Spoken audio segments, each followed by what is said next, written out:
All right, well, thank you, Goldie. I appreciate it. I appreciate everybody coming out this morning.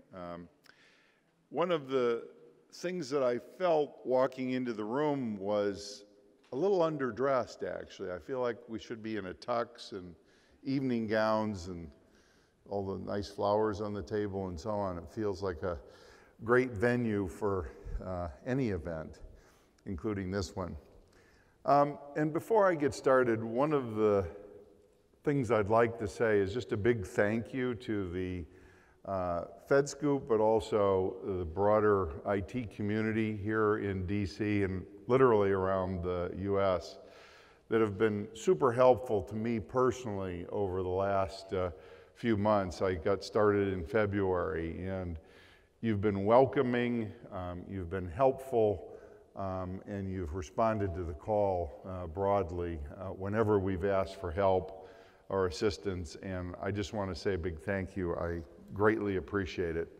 We have a ton of work to do, and I'd like to just go through a little bit of that this morning with you and kind of spend a little time on where I think we need to go over the next little while.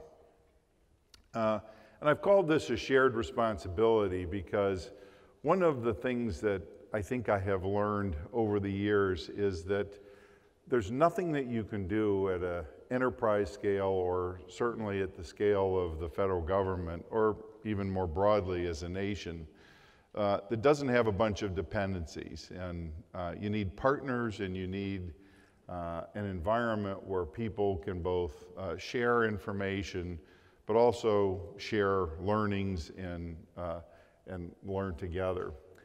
One of the people I worked with a while ago said to me, everything's already been said, just not by everybody. And I think that's generally true. But I also know that most things have already been learned, just not by everybody. And part of our journey on cybersecurity is to take the learnings that we get every day and share them broadly with the community of folks that we work with and that we partner with. So I think many of you know we had a cybersecurity sprint this summer, and we actually made dramatic progress compared to where we had been. And it was a significant effort on the part of the CIO teams in each federal agency, as well as the broader executive team in each of those agencies.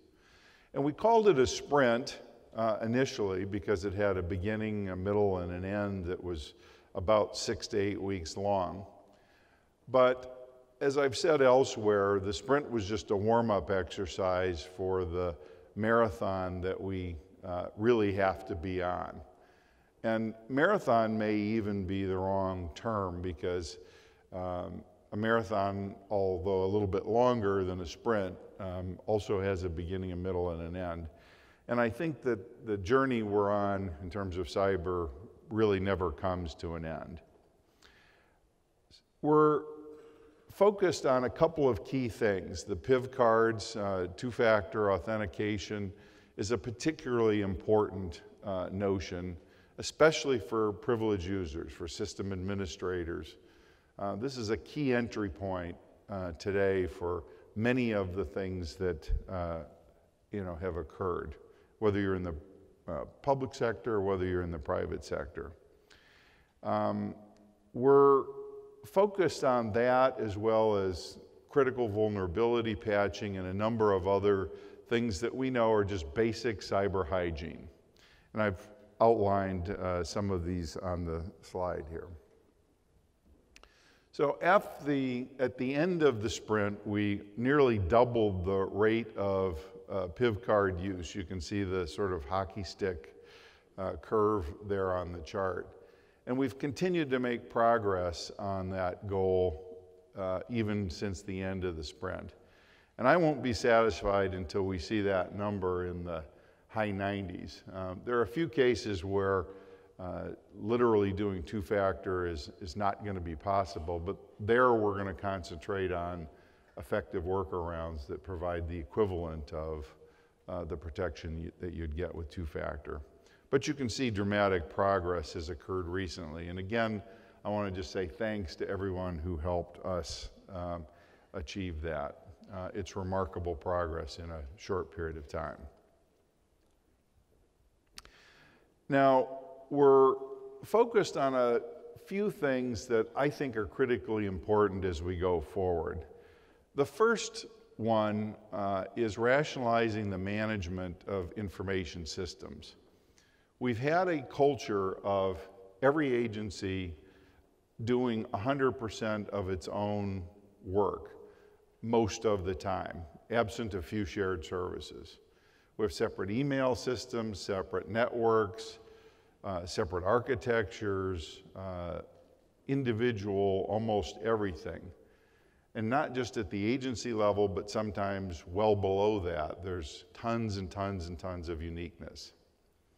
And I think it stands to reason that as security becomes a much more intense activity and a much more critical factor in how we do our business, that we can't rely on every single agency having the muscle and the resources and access to all of the technology that's needed to really do a good job in this space.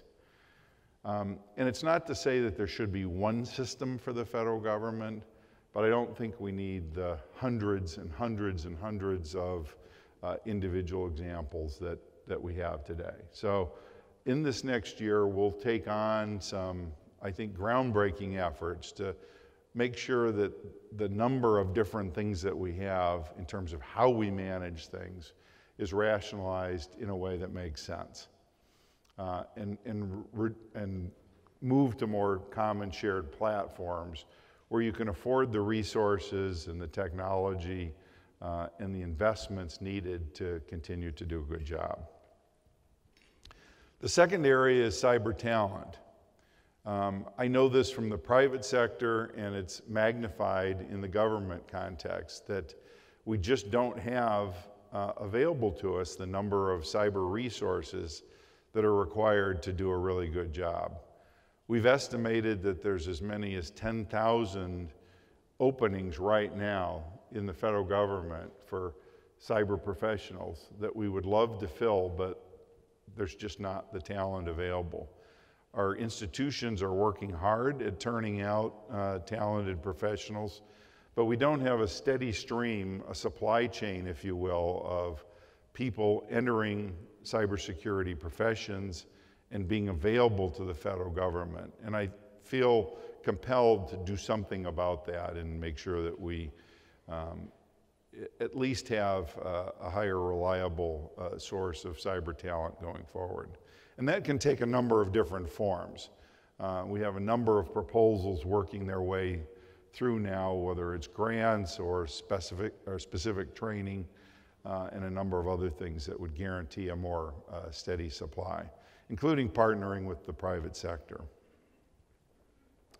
And then the biggest one I've saved for last, and that is modernizing our technology and our underlying IT processes. Much of the core technology that runs the federal government today was invented and put in place in terms of its core design when I was a lot younger person. And all of that technology, the core design element of it, was created at a time when we didn't face the kind of cyber threats that we have today.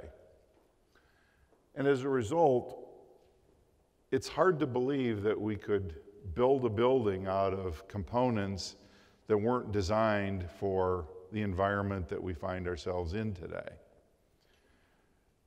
And I think this calls for a rethinking of both architecture and also process to embrace something that I've called secure by design, where you're building out of secure components, you're combining them together in ways that have a higher degree of security and resiliency, and your operational processes also support that. And that's both an infrastructure statement and also an application statement. Doing a better job of identity management is equally important in terms of securing the enterprise. So there's a lot of modernization that has to take place, and it won't happen just by people haranguing us to either save money or to move faster.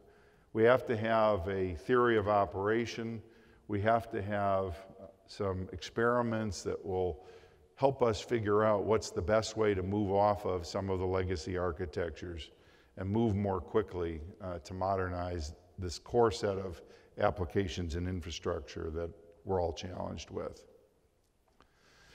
Now, one of the things that we just did is put out for public comment Circular A130, which is the first update in more than 10 years of the broad guidelines about how we expect IT to be run in the federal government. And this is a little bit of government speak, but this is the basic framework by which GAO and inspectors general and others will look at how IT is run in the federal government. So it's out for public comment now. I would encourage you to go look at this. If you care at all about IT in the federal government, give us your comments. Like we did with FITARA, we're looking for areas where what we've said might not be clear or might need a different explanation, or in some cases we might just be off base, and your input is absolutely welcome on this. And we'll continue to do with other things like we've done with A130, which is put it out for public comment to make sure that we've gotten it right. It's been updated to reflect a number of things that have changed in the more than 10 years since A130 was last updated. It reflects current statutes, executive orders, other directives, policy changes, and probably more importantly, the standards and practices that have certainly evolved significantly in the last 10 years. So please, if you, as I said before, if you care at all, provide your comments on this. Now, the other thing that we did at the end of the sprint was, actually we started at the beginning of the sprint, was besides doing the PIV cards and the patching critical vulnerabilities and the other things that we asked agencies to do, we pulled together over 100 people from federal agencies to give us their input on what needed work in terms of process, policy, and some of the, I'll say, more nuanced things in some cases about how we do cybersecurity in the federal government. We had 6 work streams that these 100 people worked on, and out of that came what we're calling the Cyber Strategy Implementation Plan, or the CSIP. And that basically outlines the work that we expect to do over the next 18 months or so. It's also been released publicly, and you can see what our plan is on that. And it focuses on a couple of key concepts. The first one is, what are the high-value assets in each agency in terms of information systems or business processes? And it's a key concept. If you don't know what your high-value assets are, it's hard to believe that you would construct an effective defense or strategy around those high-value assets. And this is intended to drive both a technical response to make sure that we have adequate protection, but also to drive an executive conversation in the agency. So there's clear alignment among agency officials about what their high-value assets are. We're also doing a number of things to accelerate our detection and response to incidents. And this is critically important as well. As I think many of you have seen in the response to cyber incidents around the world, it often takes way too long before we're even aware that something has happened. And that just leaves a lot of wiggle room for these folks to do damage if they wander around undetected in our networks and in our systems. So there's an emphasis on tooling, on rapid recovery and resilience, and a number of things like that. I already mentioned talent, so I won't spend a lot of time on that. But also one of the keys that we have determined was something we needed to work on as a part of the Cyber Sprint work stream was fixing our acquisition process and also the deployment of emerging technology. I think as many of you know, there's a lot of new things happening in the cyberspace from a technology perspective, and we want to be able to acquire that and deploy it rapidly in response to emerging threats. And there's a number of either cultural barriers or actually practice and other impediments that get in the way today. So we're doing a number of things to speed that up. We just put out our FISMA guidance as well. So it's, as you can tell, been a busy month in our shop. And on that, we're probably the biggest thing that I think I would call your attention to here is a much more precise definition of what a major incident is and how an agency, what their responsibilities are in terms of reporting and collaborating with the other agencies in the federal government. And so our guidance is a lot more specific in the new FISMA guidance that we put out. A number of other enhancements in there as well. So let me end by making a couple of general comments and get you on to the rest of the day. I think as we've all seen, and we probably all feel, we're at a major inflection point in the broader field of IT, but probably in the way federal government does information systems more broadly. And this inflection point is one that I think is going to be both exciting and exhilarating, but like anything that's exciting and exhilarating, there's going to likely be some bumps along the way as we figure out what to do, how to do it, and learn the lessons along the way. Some lessons that have already been learned by others, some that we have yet to learn. And this journey is really about digitization. It's the digitization of the business processes of the federal government. That's the journey that we're on. And what I've learned from my experience in the private sector is that's an exciting journey, it's an exhilarating journey, but it's also punishing. It's punishing if we're not fast, if we're not resilient, if we're not conscious of where we're going, and if we're not doing it as a broad community and collaborating and sharing our lessons along the way. And so over the next year, what I hope for is more of what I've experienced this first year in the role, which is the support of this community and the sharing of information and knowledge and lessons learned, whether it's cyber or whether it's this broader transformation effort that we're on. I need your help, the country needs your help, and you need each other's help in order to make this effective. I'm delighted to be here. I'm delighted for your support at this time, and I want to thank you in advance for all the hard work that I know that we'll all do together over the next year. Thanks so much.